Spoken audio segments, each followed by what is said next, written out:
In the dense green heart of Mesoamerica, where the jungle canopy swallows the sky, stand monuments to a lost world. These are the stones of the Maya, a civilization that mapped the stars, perfected the calendar, and raised colossal cities from the sweltering lowlands. For centuries they flourished, a tapestry of interconnected city-states. Then around the 9th century AD, in a period known as the Terminal Classic, the great southern cities Tikal, Copan, Palenque fell silent. They did not vanish. They simply ceased. Their intricate society, their sophisticated political system seemed to crumble into dust. The mystery remains. How could such a brilliant civilization at the height of its power suddenly abandon its homes, its temples, and its legacy? To understand the collapse, we must first appreciate the zenith. The classic Maya period, from roughly 250 to 900 AD, was an era of unprecedented intellectual and architectural achievement. They were masters of hydraulic engineering, managing rainfall in a challenging karst landscape with sophisticated reservoirs and canals. Their political structure was a network of powerful kuhul ajau, or holy lords, who ruled over independent, often warring city-states. Their power was written in stone, monumental temples, glyphic stairways, and stelae chronicling their history, their triumphs, and their bloodlines. Yet this brilliance rested on a fragile foundation: the environment. The Maya lowlands, particularly the Petén Basin, are not river valleys like the Nile or the Tigris. They are a semi-tropical rainforest environment with distinct wet and dry seasons. Water was not a constant. It was a resource that had to be meticulously collected, controlled, and stored during the long dry season. As the population boomed, the pressure on the landscape intensified. This is where the first crack in the foundation began to show, in the very soil that fed them. By the late Classic period, the Maya lowlands hosted millions of people. Estimates suggest populations rivaling modern metropolitan areas. This immense populace required a constant, massive agricultural output. To feed their cities, the Maya practiced intensive agriculture, terracing, raised fields, and most critically, widespread forest clearing for slash-and-burn farming. The endless hunger of the cities led to a slow, inevitable march of deforestation. Trees regulate water cycles. When they vanished, the soil eroded, and the delicate balance of the tropical ecosystem tipped irreversibly. Then the ultimate environmental shock arrived. Climatologists, analyzing lakebed sediments and stalagmites, have uncovered undeniable evidence. A series of devastating, prolonged droughts, now known as mega-droughts, gripped the region between 800 and 1000 AD.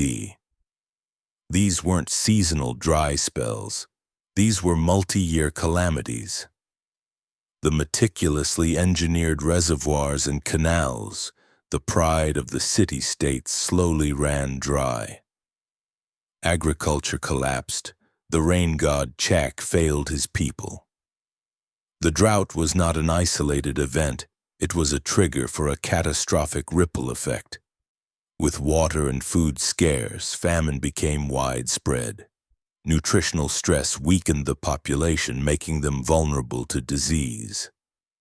Archaeological evidence from skeletal remains reveals a sharp increase in indicators of malnutrition and infectious illness during this period.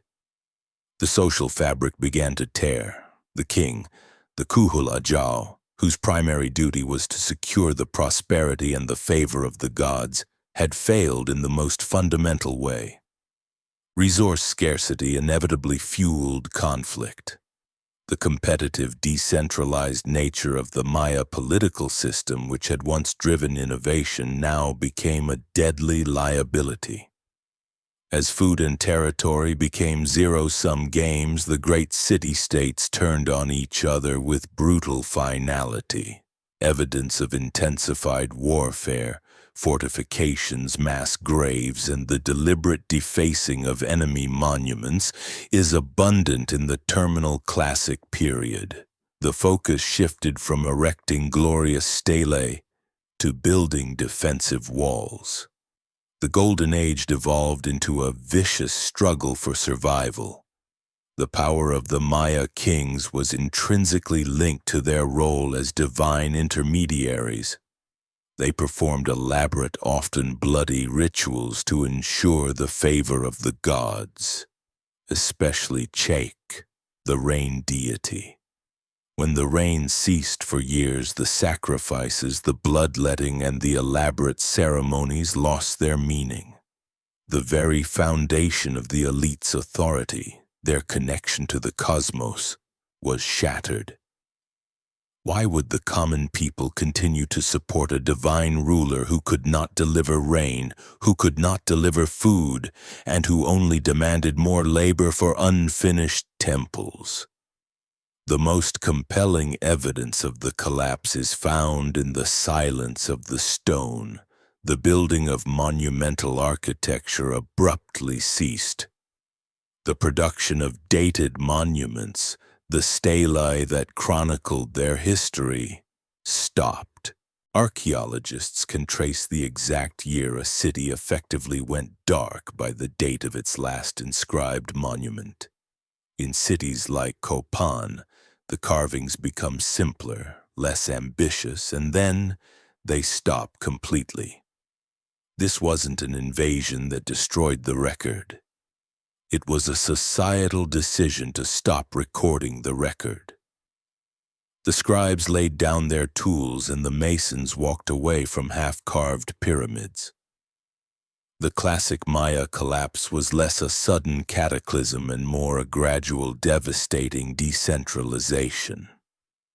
The common people, disillusioned and starving, began to abandon the large, politically unstable centers of the southern lowlands.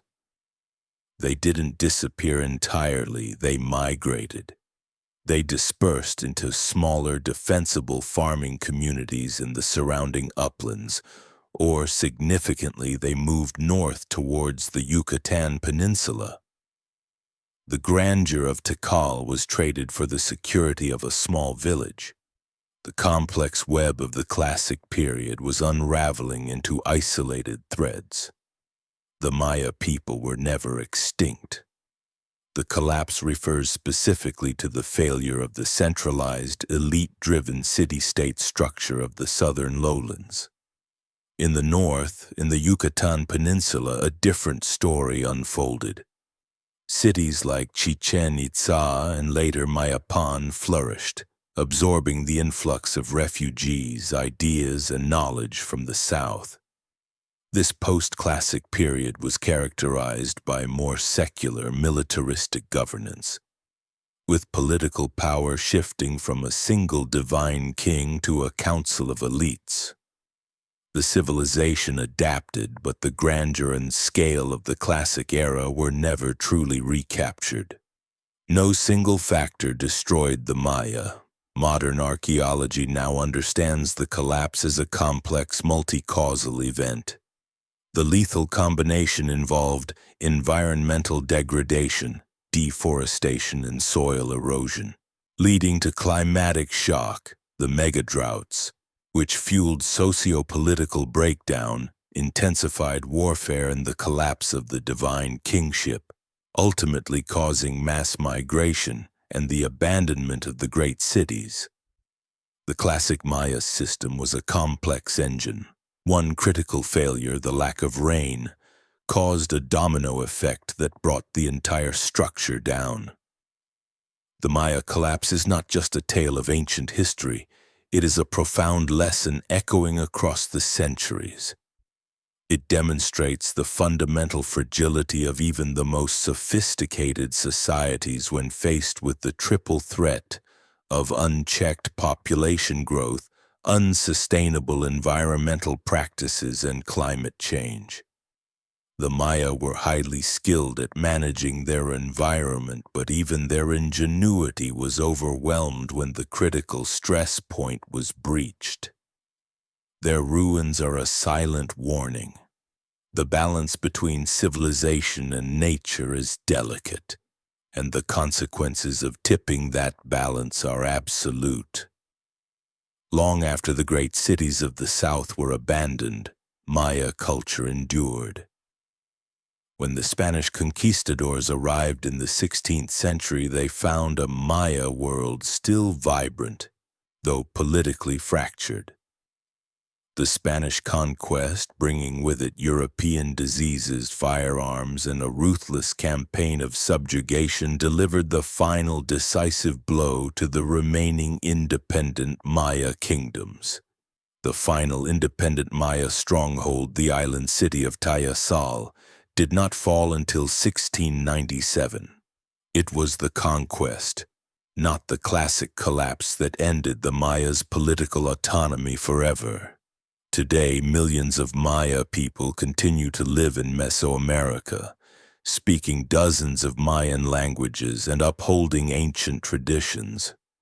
The civilization never truly disappeared. It transformed.